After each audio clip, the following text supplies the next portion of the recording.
Now we'll move on to another approach. This one takes a bit of extra hardware, software, and some technique, but it's going to give you a much more accurate model at the end of the day. And it's great because scanners are becoming more accessible than ever right now, and even a hobbyist grade scanner like the one I'm using can get you pretty good results with a bit of patience and some technique. So like our last approach, I'll start with a few tips and recommendations for getting things set up before we get into SolidWorks. The first thing worth mentioning is that scanners, especially lower end ones like the one I'm using, can have a really hard time in a couple of different areas. The first area is that we have very few distinct references. And the easiest way I can think to explain it is if I gave you a puzzle except all the pieces were the same color, it's going to be pretty hard to put the pieces together. But when you have a puzzle of like a landscape or something, for example, you can start to use references in that landscape to put the puzzle together a lot easier.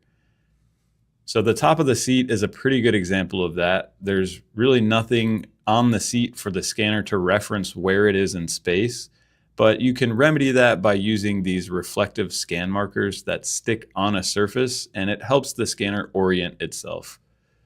The second issue is with shiny black surfaces. Scanners work by measuring light that bounces back to capture geometry, but dark colors absorb light and shiny surfaces reflect light kind of unpredictably. So the bottom of the motorcycle seat is a good example of this issue. There's a workaround there too, though, which is using scanning spray. And you can even make your own, which I learned from Super Fast Matt on YouTube, and I'll play that out here.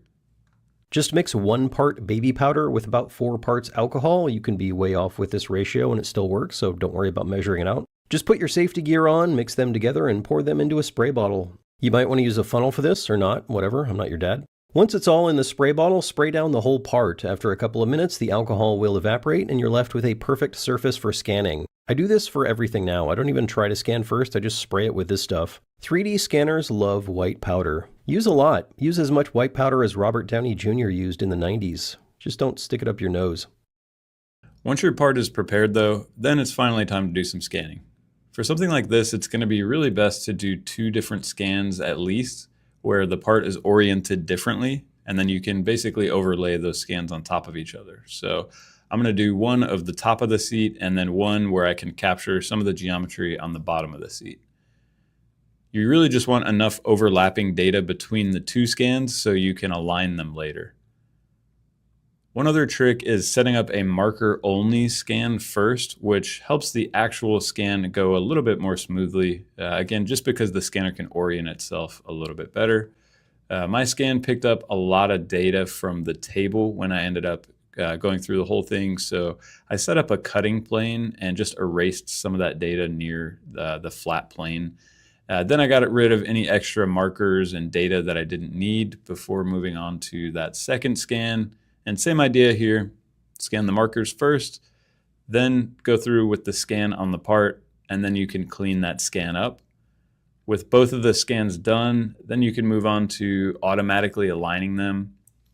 In this case, the markers worked really well, again, to help align things.